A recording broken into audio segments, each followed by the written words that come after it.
Take control of the situation and use it to your advantage. Michael hasn't been arrested for my shooting yet. He will be. Were you really with that woman the night Drew was shot? Whatever you're hiding, just know that you don't have to hide it from me. Port Charles has seen its fair share of absurdity, but the ongoing Who Shot Drew saga manages to outdo even its own soap-soaked standards. The writers, it seems, have traded logic for lunacy, giving Drew yet another inflated storyline no one asked for. Let's begin with the scene of the crime, or rather, the complete lack of evidence. The Metro Court, a high-profile hotel that practically serves as the town square, apparently has no functioning security cameras. Convenient. Add to that the medical mystery. Drew takes 2 bullets to the back and somehow ends up lying flat on it. Apparently, anatomy now bends to the needs of melodrama. And then there's the suspect list, a veritable comedy of errors. Nina was with Portia, Carly was with Jack, Elizabeth was at the hospital, Alexis was at home, Trina was with her boyfriend, and Michael was seen at the bar with Jacinda. Which leaves Willow, who also happened to be at the hospital. But if Elizabeth and Willow were both there, the real question is, who's looking after Scout? Perhaps Sam will rise from the grave just to chastise Drew for treating his daughter like an afterthought. Naturally, the accusations point to Michael, because why not blame the golden boy? Tracy claims she saw his car, and Drew, conveniently facing the wrong way during the shooting, insists it must be him. Never mind that Michael has an alibi, or that a real assassin wouldn't have stopped at 2 shots to the back. A professional would have aimed for the head, unless, of course, the shooter was Drew himself. Yes, the theory gaining steam is that our self-styled hero hired someone to put a couple of slugs in him, all in a ploy to frame Michael, win Willow's sympathy, and reclaim a family that never truly belonged to him. The alternative? Perhaps Jacinda, Michael's supposed alibi, isn't just his drinking companion, but the shooter herself. After all, her sudden reappearance in Port Charles, broke and conveniently connected to Drew's house, makes her more than a little suspicious. No forced entry was found, which means whoever pulled the trigger had a key. Jacinda fits the bill perfectly. Meanwhile, fans who once begged for Drew's exit are now saddled with even more of him. He's been elevated from bland side character to near supervillain, all while Willow shuffles through scenes like a half-dead ghost, providing as much warmth as a refrigerator door. And as the main plot drags, the romantic subplots stumble along. Jason and Britt spark as friends, perhaps even more. Britt offers balance to Jason in a way Carly never could.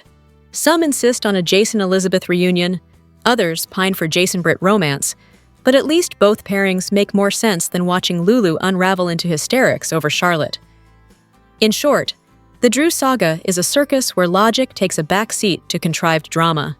Whether it's Alexis' shadow looking suspicious, Dante and Michael inexplicably in a bedroom together, or Drew scheming his way into martyrdom, one thing is clear.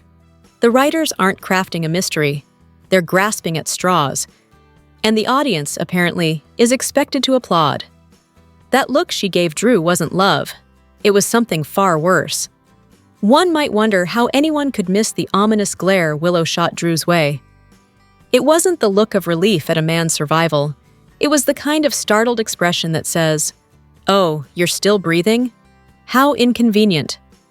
Add in the rain-soaked, trembling return to work that night, and the portrait of a guilty woman practically paints itself. This is, of course, the same Willow who can slip into that eerie, vacant-eyed trance, the otherworldly Willow mode that suggests more than nerves. Isaiah, meanwhile, is orchestrating her like a symphony. His motives remain murky, but his precision is unmistakable. Chase provides comic relief. Dante performs his fraternal duty with almost theatrical insistence on his brother's innocence. And Marco, professional as ever, is slowly warming to Michael. Michael, for his part, hands Marco just enough rope, clearly confident he won't hang himself. Then there's the matter of Nina. Her rainy night story collapses under the weight of its own implausibility. She claims to have walked with Willow, yet arrives to find her sitting on the stairs.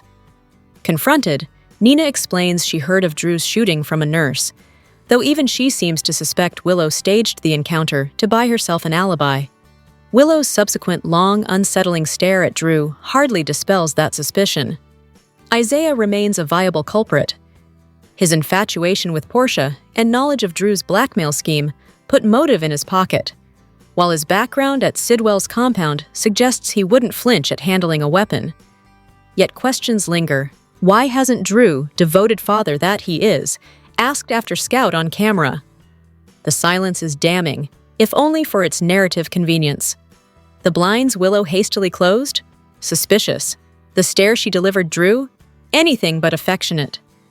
If Michael truly saw her leaving his house that night, the picture sharpens further. Some even whisper of collusion between Willow and Drew. Perhaps a plot designed to frame Michael, thereby securing Willow's path to reclaiming her children. Other details provide smaller amusements. Lucas left Drew's hospital room without the courtesy of covering his feet, as if tidiness no longer matters when lives are unraveling. Carly, unaware that Brennan coerced Joss into the WSB, will no doubt explode once she realizes how thoroughly he's playing her family, while extending aid to Nina, of all people. Elizabeth, meanwhile, tosses out accusations with the kind of careless flair she once swore to retire. For someone charged with managing hospital staff, her defense of Willow is laughable. This is the same employee who abandoned shifts, slapped superiors, swapped infants to drive Sasha insane, and redecorated the Quartermain estate like it was her personal dollhouse. Speculation circles back to Willow, killing Drew, implicating Michael, retrieving her children, and erasing two obstacles in one stroke. Carly, by contrast, almost certainly didn't pull the trigger. Her mob education has surely taught her that if she fires, there won't be survivors left to puzzle over. And just when the tangle couldn't get messier, there's the matter of Charlotte, now at risk of being barred from her father solely because he's imprisoned. In this world, blood ties are negotiable, but vendettas are carved in stone. They want you to believe Trina is the heroine of this story. Here's why she's actually the biggest liability in Port Charles. Trina has once again proven herself the undisputed queen of self-sabotage. Her relentless need to unburden herself has now extended to Emma, of all people, the commissioner's granddaughter. Nothing says protecting your mother from prison quite like handing the police pipeline a direct confession. Apparently, destroying evidence wasn't enough. Why not broadcast the crime to the most indiscreet teenager in Port Charles? It's almost impressive how quickly she can undo her own damage control. Meanwhile, Kai finally displayed a modicum of sense by refusing Drew's invitation to stroll through a crime scene or rummage in his safe. Of course, Drew remains as delusional as ever, hell-bent on painting Michael as the shooter, while ignoring the small detail that Portia saved his life. Gratitude isn't exactly his strong suit, obsession is. The Kai-Trina pairing continues to feel like a recycled storyline, a second-rate Liz and Finn rerun that squanders both characters. Trina deserves sharper material, and Kai is little more than a placeholder with dialogue. Their reunion inspires more eye rolls than cheers, largely because the show insists on forcing an unnecessary couple when the audience can see the dead weight from a mile away. And then there's Trina herself, perpetually angry, perpetually loud, perpetually exhausting. The writers seem determined to reduce her to little more than a whiner, whose every family crisis is a direct result of her loose lips. She blames the world for her problems, while simultaneously narrating them to anyone within earshot. It's Curtis in miniature, polished on the surface, but devious enough when it suits. Elsewhere, Michael is digging himself into an early grave, pairing bad decisions with bad legal representation. Willow finally admitting she hates Drew provides a rare moment of catharsis, though not enough to cleanse the storyline of its unnecessary detours. At least Drew dodged the paralysis plotline, a small mercy, sparing the audience from weeks of unearned sympathy. In the end, Port Charles remains a carousel of poor decisions, overwritten couples, and characters who cannot seem to keep their mouths shut. The only real suspense is waiting to see who exposes themselves next. Here's what they don't tell you about General Hospital: the villains are smarter than the writers. Drew Kane, ever the mastermind of bad schemes, appears to have hired someone to shoot him simply so he could frame Michael. It's the kind of plan that even a Scooby-Doo villain would deliver with a monologue, which, conveniently, he already did.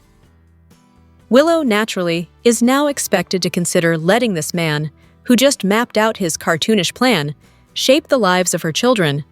Brilliant choice-making all around. Meanwhile, the writers continue pushing Jason and Britt. A pairing as natural as oil and water, Jason saves Britt's life, and her response? And her to fret about his loyalty to Carly, as though Jason's entire existence hasn't already been a Carly protection detail. Spare us. The parade of characters through General Hospital's front doors, Elizabeth, Lulu, Dante, Nina, and Dr. Obrecht, feels less like drama and more like a roll call. Yet the bigger issue lingers. Nina remains untrustworthy, always angling for her own advantage, and Charlotte has been written into a caricature of an evil child. It's exhausting. One almost longs for the original Charlotte, who at least wasn't unbearable. And then there's the money conundrum.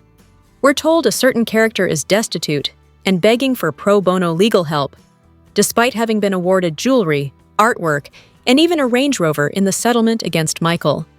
She could liquidate all of it, yet here she is, pleading poverty like a Dickens orphan. The only exception is Lila's ring, under Drew's control. But otherwise, the resources are there. One might conclude she doesn't want a lawyer so much as she wants sympathy. On casting, a surprising turn. The new Michael may actually fit the role better than his predecessor, Chad Duell, who carried the character for years. For once, a recast feels like an upgrade. As for Cyrus, perhaps the show should just resurrect him to deal with Drewfuss. At least then, the storyline might regain a pulse. Because honestly, why create this shooting arc if Drew isn't going to die?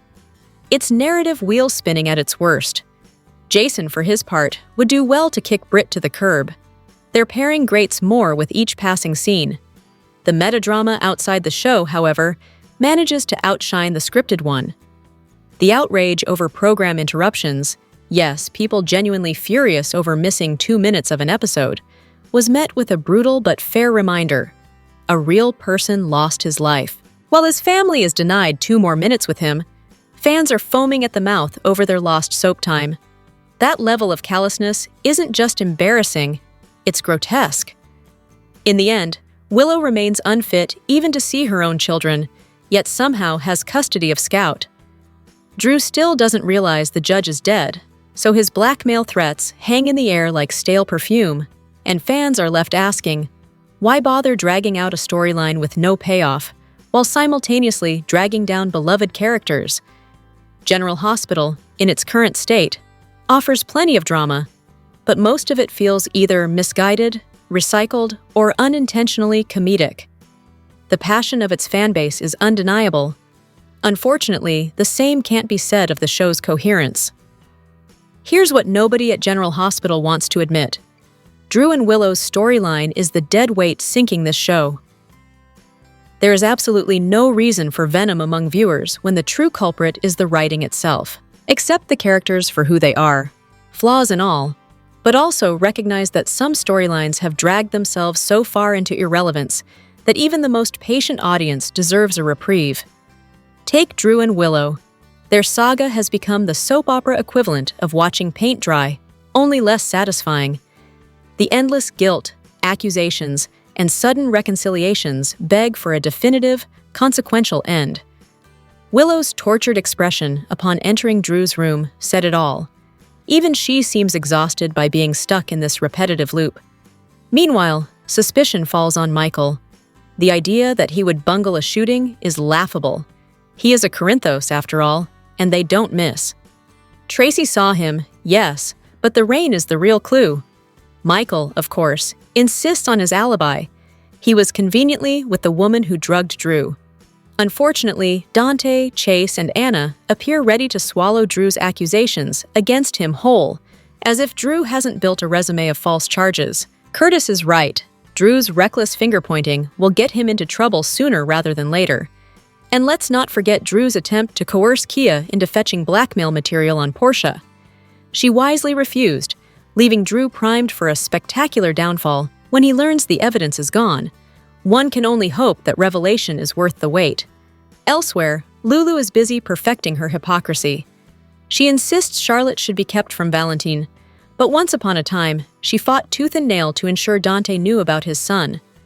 Evidently, double standards are alive and well in Port Charles parenting. If Charlotte uncovers Lulu's interference, she may flee from her mother altogether. The absurdity doesn't stop there. Diane appoints Marco as Michael's attorney, apparently forgetting that Marco's father is Sonny's most dangerous enemy. Does anyone honestly believe Sonny will quietly tolerate this conflict of interest? The writers should know better than to serve up such an implausible twist. Then there's Willow herself, once again contradicting her own words. She declares, "As much as I hate Drew, I need him by my side to get my kids back."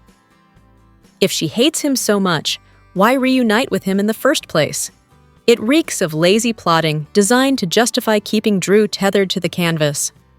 Curtis, on the other hand, could retire comfortably tomorrow if he invested in functioning security systems.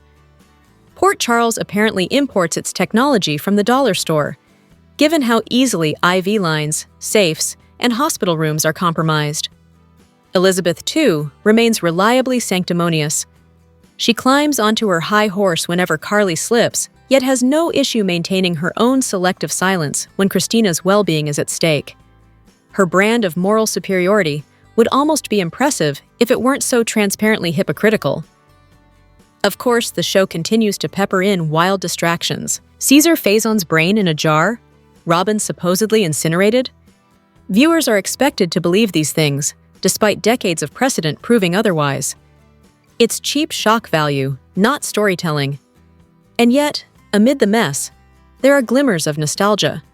Britt and her mother, once despised, are now among the most anticipated reunions.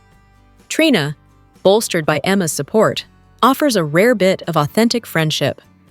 Stella and Tracy remain worthy of screen time, while most of the rest drown in recycled melodrama. But when the highlight of General Hospital is remembering old storylines and recounting personal anecdotes about sneaking soap viewings on lunch breaks, the current state of the show speaks for itself. Viewers aren't asking for miracles, just coherent, character-driven storytelling. Until then, the chaos continues, both on-screen and, judging from the out-of-hand fan forums, off it as well.